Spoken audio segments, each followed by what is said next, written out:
Bien sûr que nous parlions du christianisme fondamental et aujourd'hui nous parlerons d'un thème qui nous conduira dans le point focal de l'évangile. Mais nous n'allons pas développer cela aujourd'hui. Nous allons simplement introduire avec un sous-thème qui est une sorte de résumé. Jérusalem, souffrance, mort et résurrection du Christ. Dans Jérusalem, souffrance, mort et souffrance du Christ, c'est le verset 21 de Matthieu 16. Matthieu 16, le verset 21. Matthieu chapitre 16, verset 21, il est écrit: Dès lors, Jésus commença à faire connaître à ses disciples qu'il fallait qu'il allât à Jérusalem, qu'il souffrit beaucoup de la part des anciens, des principaux sacrificateurs et des scribes, qu'il fut mis à mort et qu'il ressuscita le troisième jour. Amen. Amen. Gloire à Dieu. Voilà ce qui nous conduit à ce petit thème, Jérusalem, souffrance, mort et résurrection du Christ. Déjà, Jérusalem, c'est géographiquement le point, on va dire, central de l'évangile qui contient, bien sûr, d'autres points principaux auxquels nous nous intéresserons tout au long de ce message. Il fallait que Jésus allât absolument. Il fallait que Jésus allât absolument à Jérusalem. Et il faut reconnaître que Jérusalem, pour ceux qui ont fait attention en lisant les Écritures, appartenait aux païens dans les temps reculés. Donc Jérusalem, ça appartenait aux païens. Et cette ville était à l'intérieur de Canaan, la terre promise aux Hébreux par le Seigneur. Et c'est Josué qui a conquis Jérusalem. Gloire à Dieu. Il y a des Bibles qui vous seront présentées tout à l'heure. C'est important de bien lire. Ça vous permet de connaître clairement, beaucoup plus clairement, les choses qui concernent la parole de Dieu. En réalité, le roi de Jérusalem, à l'époque de Josué, ayant appris comment Israël était en train de conquérir les autres nations autour, entrepris d'attaquer les Hébreux avec l'aide d'autres rois pour les empêcher de s'installer en terre promise. Donc le roi de Jérusalem, il avait dit à ses collègues, les autres rois, mettons-nous ensemble pour empêcher les Hébreux de prendre la terre, nos terres. C'est à la tribu de Juda que cette contrée avait été promise lors du partage selon les ordres donnés à Dieu. Alléluia. C'est ce qu'on appelle avoir un chat à la gorge. On chasse ce chat-là. Il arrive soudainement. Gloire à Dieu. Donc, les gens de Juda les vainquirent, mais ils ne les détruirent pas tous. Les Jébusiens, qui en étaient les habitants, ils sont demeurés selon ce que disent les Écritures. Et ces Jébusiens, anciens autochtones de la ville, avaient contribué parfois à être des épines dans la chair des Juifs qui les avaient épargnés. Mais à l'époque de Josué, la conquête de Jérusalem ne fut pas totale. C'est à l'époque des juges que les fils de Juda détruisirent Jérusalem avec l'aide de la tribu de Benjamin, mais ils en gardèrent en vie des Jébusiens autochtones jusqu'à ce jour, selon qu'il est écrit. C'est David qui, selon l'ordre de Dieu, fit de cette ville, dont la capitale du royaume d'Israël, parce qu'Israël a commencé à exister sans que sa capitale soit, on va dire, Jérusalem. Par exemple, avec le roi Saül, Jérusalem n'était pas la capitale. Donc David a décidé d'aller récupérer, d'aller vaincre ceux qui étaient installés là-bas. Et lui-même, donc, c'est pour ça que vous allez voir à un moment donné, l'arche est partie de Kirjat Jarim pour aller, pour monter dans Jérusalem, qui est devenue la cité de David. Vous comprenez ce que je suis en train de dire? C'est aussi là sur la montagne de Sion que le roi Salomon bâtit le temple de l'Éternel sous haute instruction divine. Avant l'avènement du Christ, la ville de Jérusalem, qui abritait désormais des Juifs rebelles, parce que malheureusement, les Juifs, avec le temps, ont été devenus rebelles, abominables même et corrompus. La ville fut détruite. Ça, c'était avant Jésus. Et le peuple a été déporté à Babylone. Puis les Juifs sont revenus de la déportation après 70 ans. Et Jérusalem donc a été reconstruite. C'est-à-dire le temple a été restauré.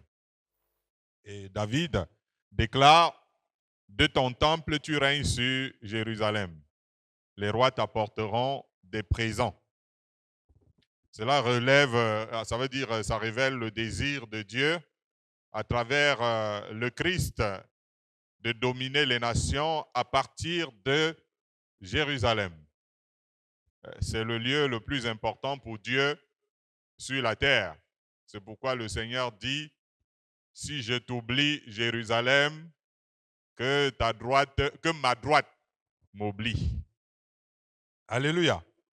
Donc, voilà pour entamer avec notre sous-thème sur Jérusalem, souffrance, mort et résurrection du Christ. Donc, lisons on va dire, Ésaïe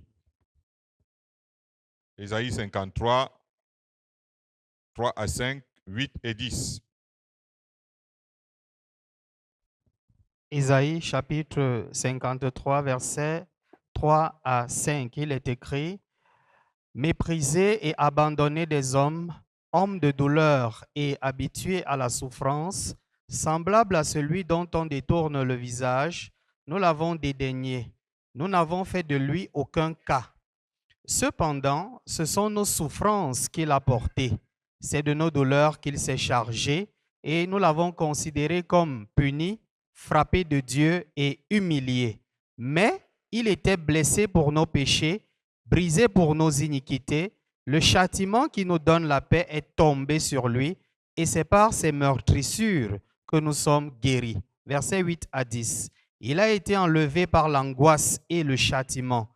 Et parmi ceux de sa génération, qui a cru qu'il était retranché de la terre des vivants et frappé pour les péchés de mon peuple, on a mis son sépulcre parmi les méchants, son tombeau avec le riche, quoiqu'il n'eût point commis de violence et qu'il n'eût point de fraude dans sa bouche. Il a plu à l'Éternel de le briser par la souffrance. 8 et 10, hein? Ok. Je suis en train d'entendre des lectures qui vont un peu de partout. Oui, allons-y, verset 10 maintenant. Il a plu à l'Éternel de le briser par la souffrance. Après avoir livré sa vie en sacrifice pour le péché, il verra une postérité et prolongera ses jours. Et l'œuvre de l'Éternel prospérera entre ses mains. Amen. Amen. Merci. Curieusement, le Christ devait souffrir à Jérusalem. C'est là, dans le jardin de Gethsémané, qu'il a, on va dire, été abandonné par ses disciples lors de son arrestation après avoir été livré par un de ses apôtres. C'est dans le jardin de Gethsémané que le diable, on va dire, a tenté même de le vampiriser au point que du sang coulait sur son front. Parce que c'était le temps des ténèbres, dira-t-il lui-même, abandonné par la gloire du Père, avec juste un ange tel que c'est dit dans les Écritures pour le fortifier. C'est là que le peuple juif à Jérusalem l'a rejeté formellement au point de lui préférer un criminel. C'est là que Jésus a été condamné à mort, livré à la flagellation, au soufflet, aux moqueries et toutes sortes de tortures humaines. à la crucifixion et on va dire même au brisement total. Son corps et sa vie ont été livrés au sacrifice. Jésus dira à 2 de ses disciples qui se plaignaient quelques jours après sa mort de toutes les choses horribles qu'il avait endurées. Il dit, ne fallait-il pas que le Christ souffrit ces choses et qu'il entrât dans sa gloire? C'est vrai que, on va dire, le vrai souci était de savoir à quoi tout cela rimait. Il est écrit que le Christ souffrirait. Seulement, ce que nous devons retenir, c'est que ce sont nos souffrances qu'il a portées. C'est de nos douleurs qu'il s'est chargé. Ésaïe dit qu'il était blessé pour nos péchés, il était brisé pour nos iniquités. Et le châtiment qui nous donne la paix est tombé sur lui. Il a été retranché de la terre des vivants pour les péchés du peuple de Dieu. Et c'est par ces meurtrissures que nous sommes guéris. Au final, tout cela, c'était pour nous. Au final, tout cela, c'était pour nous, pauvres pécheurs. Le Christ de Dieu devait souffrir pour nous, selon la volonté de Dieu. C'est ce message qui devait être annoncé aux nations. C'est en cela qu'il est le sauveur du monde. Il a souffert la mort pour tous. Les Écritures attestaient d'avance la mort de Christ et le salut du monde qui en résulterait. L'apôtre Pierre écrit, Christ a souffert une fois pour les péchés, lui juste pour des injustes, afin de nous amener à Dieu, ayant été mis à mort quant à la chair. Alors, si l'on se demande, était-ce nécessaire que le Christ souffrit toutes ces choses en accord parfait avec le Père et le Saint-Esprit, et compte tenu des résultats, nous répondrons oui et amen. Gloire à Dieu. Je dis, si l'on se demande, était-ce nécessaire que le Christ souffrit toutes ces choses? Je vous dis, en accord avec le Père et le Saint-Esprit, et compte tenu des résultats, nous répondrons oui et amen. Alléluia. Je ne sais pas s'il y a quelqu'un dans la salle qui va dire non, jamais. Matthieu 15, versets 2 à 3, lisons.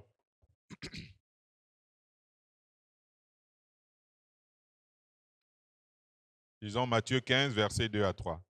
Matthieu chapitre 15, versets 2 à 3.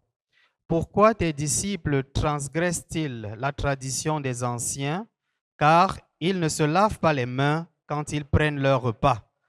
Il leur répondit, et vous, pourquoi transgressez-vous le commandement de Dieu au profit de votre tradition?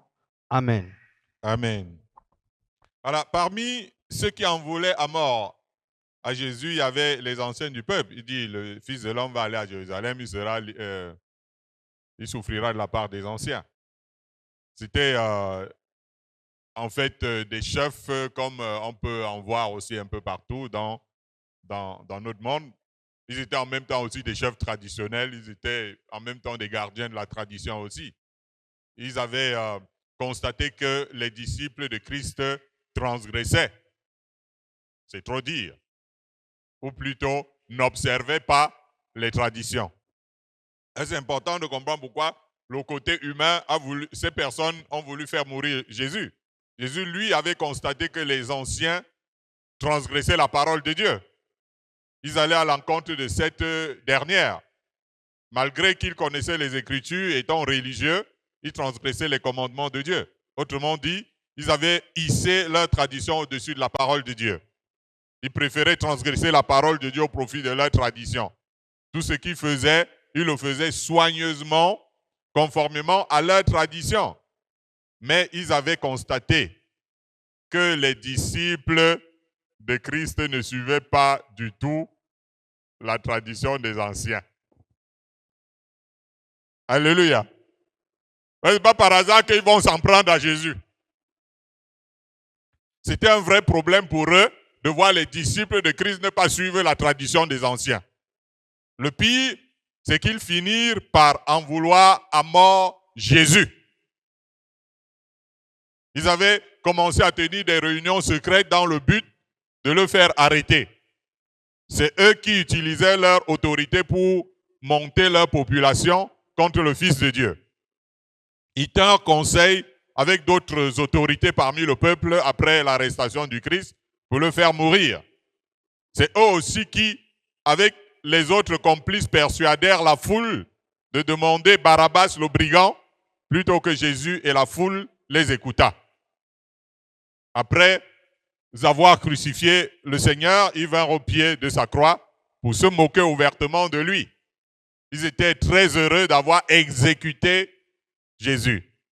Après la résurrection du Christ, consternés par leur échec, ils allaient soudoyer même des soldats qui avaient été témoins de la résurrection de Jésus, afin qu'ils ne témoignent pas de ce qu'ils avaient vécu, ce qu'ils avaient vu, et que les gens demeurent dans l'ignorance du triomphe de Christ par sa résurrection. Gloire à Dieu. Donc voilà ce qui concerne les anciens. Lisons Matthieu 21, verset, on va dire 23 à 25a.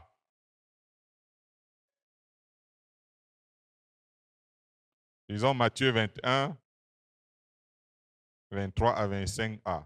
Il est écrit: Jésus se rendit dans le temple et, pendant qu'il enseignait, les principaux sacrificateurs et les anciens du peuple vinrent lui dire: Par quelle autorité fais-tu ces choses? Et qui t'a donné cette autorité? Jésus leur répondit: Je vous adresserai aussi une question, et si vous m'y répondez, je vous dirai par quelle autorité je fais ces choses. Le baptême de Jean, d'où venait-il? Du ciel ou des hommes? Amen. Gloire à Dieu. Jésus a souffert aussi de la part des souverains sacrificateurs, ou on va dire c'était les chefs des prêtres juifs, les chefs religieux qui savaient que Jésus ne provenait pas de leur milieu. Ils voulaient savoir par quelle autorité Jésus rendait ministère ne provenant pas de leur milieu. Ils étaient la religion, on va dire, officielle, et n'admettaient pas que quelqu'un qui n'en faisait pas partie prêche et conduise le peuple. Jésus leur demanda à son tour qu'ils lui disent d'où venait par exemple le baptême de Jean-Baptiste. Du ciel ou des hommes? C'était la question. Voilà. Il y a les canons officiels et officieux. Jésus et Jean-Baptiste tenaient leurs autorités et leur mission du ciel et non des hommes. C'était un vrai problème pour les adeptes de la religion qui était déjà établie. Quelqu'un voudrait que je dise la religion formaliste en précision, mais la religion en elle-même est formelle.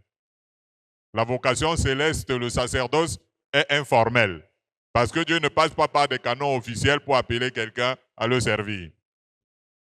Cela n'empêche pas que celui qui a reçu l'appel de Dieu se rapproche des autorités, comme par exemple on a pu le faire. Gloire à Dieu. Il y a des langages franchement difficiles à rendre accessibles aux religieux formalistes. Vous verrez que lorsqu'ils arrêtent Jésus, ils lui demandent de leur dire s'il était vraiment le Christ. Quand Jésus le leur fait comprendre dans le langage de Dieu, ils se mettent encore plus en colère, estimant qu'ils blasphèment. Il y avait justement une différence d'approche, un conflit de langage entre Jésus et les religieux. Ces derniers ont fait usage de violence, parce que lorsqu'on est vaincu sur le plan argumentaire, on devient brutal. D'ailleurs, l'un d'entre eux avait cru comprendre les enjeux en disant qu'il était opportun que le Christ meure en échange du salut de la nation.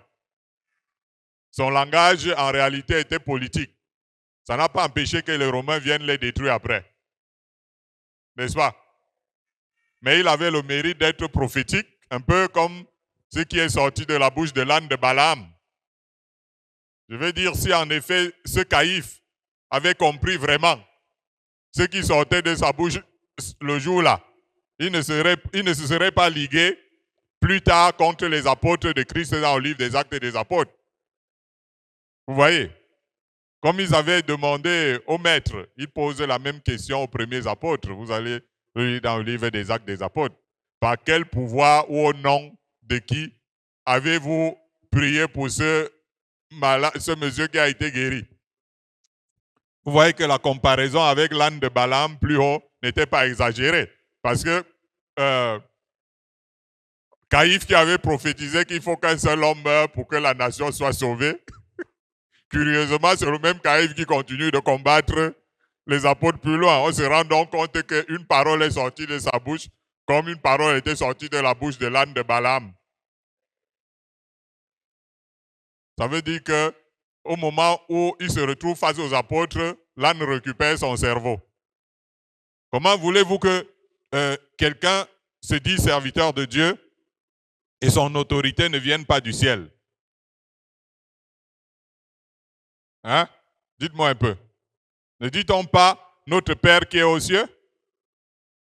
C'est lui qui révèle le vrai esprit qui anime les religieux contre les vrais élus de Dieu, l'esprit de jalousie. C'est un peu comme Caïn qui tue Abel parce que Dieu agrée le culte d'Abel plutôt que le sien. Les religieux, donc du temps de Jésus et de tous les temps, avaient démontré face aux apôtres et tout, une grande jalousie contre le Christ et ses disciples. C'est pour cette raison que Satan pouvait les utiliser pour tuer le maître. Gloire à Dieu. Jésus dira aussi que les scribes le feront mourir. Lisons un peu dans Matthieu 23, versets 2 à 3, verset 14 et verset 25. Matthieu 23, 2 à 3, 14 et verset 25. Voici les paroles du Seigneur Jésus-Christ.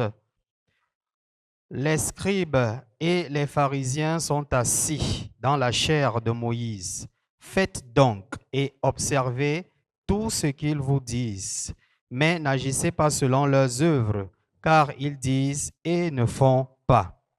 Malheur à vous, scribes et pharisiens hypocrites, parce que vous dévorez les maisons des veuves et que vous faites pour l'apparence de longues prières. À cause de cela, vous serez jugés plus sévèrement. Malheur à vous, scribes et pharisiens hypocrites, parce que vous nettoyez le dehors de la coupe et du plat, et qu'au-dedans, ils sont pleins de rapines et d'intempérance. Amen. Dans les semaines à venir, nous allons parler du point focal de l'Évangile. Et c'est bien de faire cette introduction aujourd'hui. Jésus souffrirait aussi de la part des scribes. Les scribes étaient toujours associés aux pharisiens. Les scribes étaient comme qui dirait les intellectuels religieux. Les scribes ne sont pas nés en Israël, bien entendu. Les scribes sont nés en Égypte. C'est-à-dire, c'était des secrétaires, des intellectuels à l'époque de la puissante antique Égypte qui avaient appris les Écritures, qui étaient capables de lire, de faire des choses comme ça.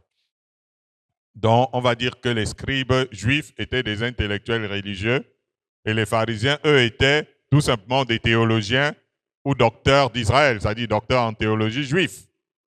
Ils n'acceptaient pas que Jésus, qui n'avait pas étudié comme eux, se permette d'enseigner le peuple. Ils diront quelque part, comment connaît-il les Écritures, lui qui n'a point étudié? En même temps, ils n'arrivaient pas à cerner comment Jésus, qui n'était pas allé dans le même créneau scolaire, qu'avait une telle science et une telle sagesse. Et ils estimaient qu'ils devaient monopoliser la chair de Moïse à cause de leurs longues études théologiques. La première chose que Jésus avait constatée, c'est que leur ramage ne se rapportait pas à leurs actes. C'était des théoriciens, des dogmatiques, et non des pragmatiques ni des pratiquants. Au final, c'était le show. On va dire le show des longues robes, du superficiel sans profondeur. Ils étaient à la recherche de la gloire et des honneurs des hommes et non la gloire qui vient de Dieu. Ils pratiquaient finalement ce que Jésus appelait une justice apparente, une justice des apparences, qui ne leur permettait pas, d'après Jésus, d'entrer dans le royaume de Dieu. Jésus enseignait avec autorité parce qu'il avait un mandat divin. Les scribes enseignaient en s'appuyant sur leur éloquence sans avoir de révélation. Les intellectuels religieux ne comprenaient pas les miracles de Dieu parce que ça se heurtait à leur rationalisme et leur logique humaine. Ils en arrivaient à considérer les miracles comme étant de la sorcellerie au point de persécuter le Christ. Mais ils se rendaient bien compte que la foule était impactée par les enseignements de Jésus. Et ça les mettait en colère. Et ils commençaient justement à lui en vouloir à mort. Malgré les Écritures qu'ils avaient étudiées en profondeur, d'après eux, Jésus leur dit, vous ne comprenez ni les Écritures, ni la puissance de Dieu. Comment est-ce que vous pouvez venir dire ça à des théologiens avérés, à des érudits? Vous ne comprenez ni les Écritures, ni la puissance de Dieu. L'apôtre Paul dira, la lettre tue, c'est l'esprit qui vivifie. Plus tard, au final, les scribes s'associaient aux chefs religieux et aux chefs traditionnels pour faire lier Jésus et l'amener devant leur tribunal. Nous sommes dans un monde à grand enjeu. La religion cherche à s'imposer aux hommes, la tradition de même, tout comme l'intellectualisme religieux. Mais tous arrivent souvent à se liguer contre les élus de Dieu qui n'entrent pas dans leur conciliabule. Il faut reconnaître que toutes ces entités sont des émanations de la sagesse du monde. L'apôtre Paul va dire, où est le sage, où est le scribe, où est le disputeur de ce siècle? Dieu n'a-t-il pas convaincu de folie la sagesse du monde? Alors Jésus va subir à cause de ça, à cause de cette façon de voir les choses. Gloire à Dieu. Lisons Jean 18, 31 à 32. Pendant que je parle de la plus simple des manières, j'espère que vous êtes en train de comprendre ce qui est arrivé au Seigneur. De la part des hommes. Même si le combat était spirituel. Lisons Jean 18, versets 31 à 32. Il est écrit, sur quoi Pilate leur dit, prenez-le vous-même et jugez-le selon votre loi. Les Juifs lui dirent, il ne nous est pas permis de mettre personne à mort. C'était afin que s'accomplisse la parole que Jésus avait dite lorsqu'il indiqua de quelle mort il devait mourir. Amen. Gloire à Dieu. Jésus devait mourir. Vous avez sans doute réalisé que le vieux Siméon, voilà, Siméon avait vu juste en prophétisant sur l'enfant Jésus qu'il serait un sujet qui allait provoquer la contradiction. Il fallait aussi que Jésus fût mis à mort comme point focal de l'évangile. Mais il ne mourrait pas de n'importe quelle mort. Il devait être pendu au bois, mourir par crucifixion. Une ancienne prophétie déclarait « Maudit quiconque est pendu au bois ». Et lui, Jésus, il devait porter cette malédiction. Sa mort allait impliquer la race de Japheth, qui serait condamné par Pilate, qui était représentant politique sous l'impulsion des chefs religieux traditionnels et théologiens. La loi de Rome ne permettait pas normalement la vindicte populaire. Ça veut dire que les Romains ne permettaient pas la vindicte populaire, il fallait s'en remettre à César. Les Juifs devaient s'en remettre à César pour en finir avec Christ. Et nous voyons bien que César a cédé. César a... Le plus important à savoir, c'est que Jésus n'est pas mort pour lui-même. Il est mort pour les impies. J'insiste sur César a cédé, parce que ça arrive comme ça depuis que Jésus est mort. Il y a souvent des chefs de ceci, des chefs de cela, qui partent dire à César, anéantissez-moi ces individus, et César n'avait pas cédé seulement ce jour-là. Donc le plus important À savoir, c'est que Jésus n'est pas mort pour lui-même. Il est mort pour les impies. Sa cause n'aurait pas été juste. Parce que c'était pour les pécheurs. Christ est mort pour les méchants. Il est mort pour les injustes, pour les rebelles, pour les transgresseurs. Christ est mort pour nos péchés. Tous les sacrifices offerts du temps de la loi n'avaient pas satisfait la justice de Dieu. Le Christ s'est livré à Dieu comme une offrande et un sacrifice que Dieu a considéré comme de bonne odeur. Dieu a formé un corps à son Fils avec la ferme volonté que ce dernier offre son corps en offrande de sacrifice pour le péché, satisfaisant ainsi la justice divine. Il fallait que Jésus participe au sang et à la chair, lui qui était Dieu, afin de mourir quant à la chair, pour que par sa mort, il anéantisse celui qui a la puissance de la mort, comme c'est écrit dans le livre d'Hébreux, c'est-à-dire le diable. Et l'apôtre Paul déclare, « Et vous, qui étiez autrefois étrangers et ennemis par vos pensées et par vos mauvaises œuvres, il vous a maintenant réconciliés par sa mort dans le corps de sa chair. Ainsi, Dieu réconciliait les pécheurs avec lui-même à travers la mort de son Fils unique. » Jésus est venu par la même occasion minimiser la mort. Il est venu minimiser la mort, comme un signal très fort pour les croyants. Alléluia. Et la mort ne l'a pas englouti, selon qu'il est écrit. Christ est mort et il a vécu afin de dominer sur les morts et sur les vivants. Gloire à Jésus. Disons Jean 2, versets 19 à 22. Disons ce dernier passage. Jean chapitre 2, versets 19 à 22, il est écrit, « Jésus leur répondit, « Détruisez ce temple et en 3 jours, je le relèverai. » Les Juifs dirent, « Il a fallu 46 ans pour bâtir ce temple, et toi, en 3 jours, tu le relèveras. » Mais il parlait du temple de son corps. C'est pourquoi, lorsqu'il fut ressuscité des morts, ses disciples se souvinrent qu'il avait dit cela et ils crurent à l'Écriture et à la parole que Jésus avait dite. Amen. Amen. Vous voyez que Jésus, il dit à ses disciples, il faut que le Fils de l'homme aille à Jérusalem, qu'il souffre de la part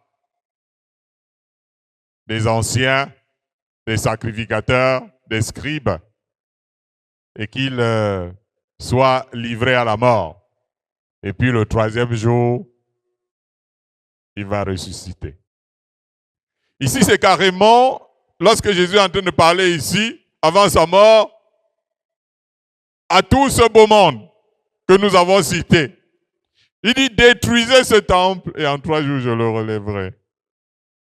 C'est carrément un défi que Jésus lance à ses ennemis, parlant du temple de son corps, puisque ces derniers ne respiraient que le meurtre contre lui. Il savait. Il dit, je sais quelles sont vos intentions. Détruisez ce temple qui est mon corps, parce que je sais que c'est ce que vous voulez. Et en 3 jours, je le relèverai. Pour Jésus, ses ennemis arriveraient à leur fin, à savoir le mettre à mort. Mais en seulement 3 jours, il relèverait son corps de la tombe. La mort de Christ n'augurait pas le triomphe de ses ennemis. Non, là-dedans, il va mourir. Ça peut faire penser que les ennemis vont gagner.